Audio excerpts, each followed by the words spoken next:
আরে দেখুন, আমাদের নিয়ে ফার্স্ট সেকেন্ড বেঞ্চে বসা ছেলেমেয়েরা সব গুজব ছড়িয়ে, আসলে ওরা জেলা। আসলে আমরা বিভিন্ন সময় বিভিন্ন সমাজ সেবা করে থাকি না। আরে বুঝলেন না, ধরুন যেমন পরীক্ষার হলে আমরা কিন্তু বেশি পেজ নিই না, কারণ আমরা জানি যত পেজ নেবে তত গাছ কাটতে হবে। তারা ধরে নিই ক্লাস বাঙ্ক করে। আমরা কিন্তু জানি যে স্টুডেন্ট কম থাকলে টিচার সবাইকে সমান সময় দিতে পারবে, বেশি সময় দিতে পারবে। আমরা কিন্তু এই জন্য ক্লাস বাঙ্ক করি। ওয়াও! এগুলো আসলে আর ঠিক নিতে পারেন। আর আমরা আবার ওই টিচারদের পড়ানোর মাঝে এটা কি, এটা কেন, কি হলো, আরেকবার বলি, যে এইরকম করে আমরা ডিস্টার্ব করি না। না, আমরা ঘুমিয়ে পড়ি। কারণ আমরা মনেই করি না যে উনি আমাদের জন্য পড়াচ্ছেন। আসলে আমরা পড়ি না তা না।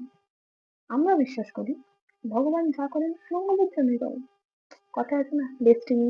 সবচেয়ে মিথ্যে গুজব কি বলুন তো? ব্যাক বেঞ্চারও পিছনের বেঞ্চে বসে। মানে আমরা পিছনে বসি, teacher think are always sit at the back. সত্যি, আপনিও বড় অশিক্ষিত মানুষ।